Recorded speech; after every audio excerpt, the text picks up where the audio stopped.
of the Sahara. Unbelievable tragedies have been unfolding there, and there are a lot of reasons for it. But Darfur and Niger are among those tragedies. And one of the factors that has been compounding them is the lack of rainfall and the increasing drought. This is Lake Chad, once one of the largest lakes in the world. It has dried up over the last few decades to almost nothing, vastly complicating the other problems that they also have. The second reason why this is a paradox, global warming creates more evaporation off the oceans to seed the clouds, but it sucks moisture out of the soil. Soil evaporation increases dramatically with higher temperatures. And that has consequences for us in the United States as well. So this is the Carthage exit.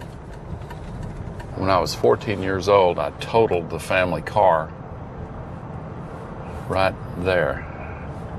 Went off that shoulder, turned it over. And see this black Angus bull? We raised black Angus. My father was named Breeder of the Month. He grew up on a farm all through his career in the Senate. He continued to come back here, raise cattle.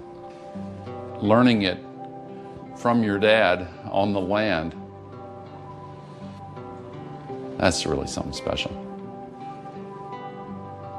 My childhood upbringing was a little unusual in the sense that I spent 8 months of each year in Washington, D.C.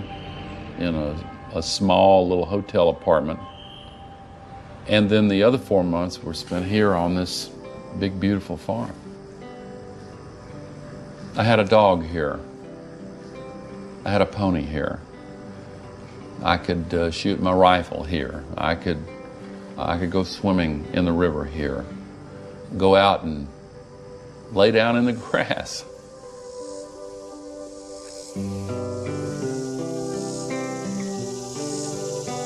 As a kid, it took me a while to learn the difference between fun and work.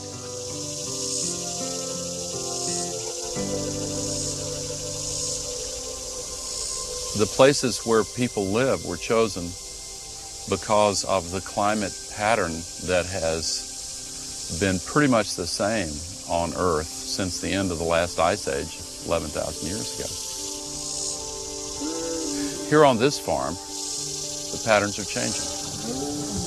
And it seems gradual in the course of a human lifetime, but in the course of time as defined by this river, it's happening very, very quickly. 2 canaries in the coal mine. First one is in the Arctic.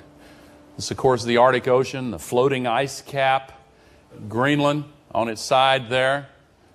I say canary in the coal mine because the Arctic is one of the 2 regions of the world that is experiencing faster impacts from global warming. This is the largest ice shelf in the Arctic, the Ward Hunt ice shelf. It just cracked in half 3 years ago. The scientists were astonished. These are called drunken trees, just going every which way. This is not caused by wind damage or alcohol consumption. These trees put their roots down in the permafrost, and the permafrost is thawing, and so they just go every which way now. This building was built on the permafrost and has collapsed as the permafrost thaws. This woman's house has had to be abandoned. The pipeline is suffering a great deal of structural damage. And incidentally, the oil that they want to produce in that protected area in northern Alaska, which I hope they don't, they have to depend on trucks to go in and out of there, and the trucks go over the frozen ground. This shows the number of days that the tundra in Alaska is frozen enough to drive on it. 35 years ago, 225 days a year. Now it's below 75 days a year because the spring comes earlier and the fall comes later and the temperatures just keep on going up. I went up to the North Pole. I went under that ice cap in a nuclear submarine that surfaced through the ice like this. Since they started patrolling in 1957, they have gone under the ice and measured with their radar looking upwards to measure how thick it is, because they can only surface in areas where it's 3.5 feet thick or less. So they have kept a meticulous record, and they wouldn't release it because it was national security. I went up there in order to persuade them to release it, and they did. And here's what that record shows. Starting in 1970, there was a precipitous drop-off in the amount and extent and thickness of the Arctic ice cap. It has diminished by 40% in 40 years. And there are now 2 major studies showing that within the next 50 to 70 years, in summertime, it will be completely gone. Now, you might say, why is that a problem? And how could the Arctic ice cap actually melt so quickly? When the sun's rays hit the ice, more than 90% of it bounces off right back into space, like a mirror. But when it hits the open ocean, more than 90% of it is absorbed. And so, as the surrounding water gets warmer, it speeds up the melting of the ice. Right now, the Arctic ice cap acts like a giant mirror. All the sun's rays bounce off more than 90%. It keeps the Earth cooler. But as it melts, and the open ocean receives that sun's energy instead, more than 90% is absorbed. So there is a faster buildup of heat here at the North Pole, in the Arctic Ocean, and the Arctic generally, than anywhere else on the planet. That's not good for creatures like polar bears who depend on the ice. A new scientific study shows that for the first time they're finding polar bears that have actually drowned, swimming long distances, up to 60 miles, to find the ice. And they didn't find that before. But what does it mean to us to look at a vast expanse of open water at the top of our world that used to be covered by ice? We ought to care a lot, because it has planetary effects. The Earth's climate is like a big engine for redistributing heat from the equator to the poles. And it does that by means of ocean currents and wind currents. They tell us, the scientists do, that the Earth's climate is a nonlinear system, just a fancy way they have of saying that the changes are not all just gradual. Some of them come suddenly in big jumps. On a worldwide basis, the annual average temperature is about 58 degrees Fahrenheit.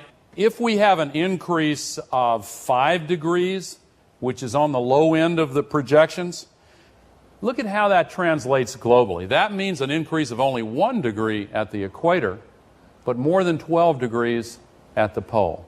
And so all those wind and ocean current patterns that have formed since the last ice age and have been relatively stable, they're all up in the air, and they change.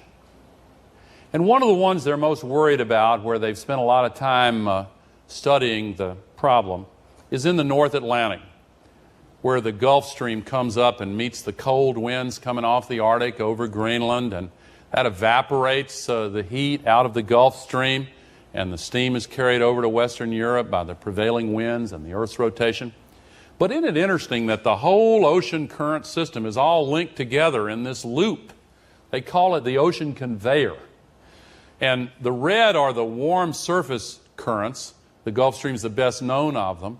But the blue represent the cold currents running in the opposite direction. And we don't see them at all because they run along the bottom of the ocean.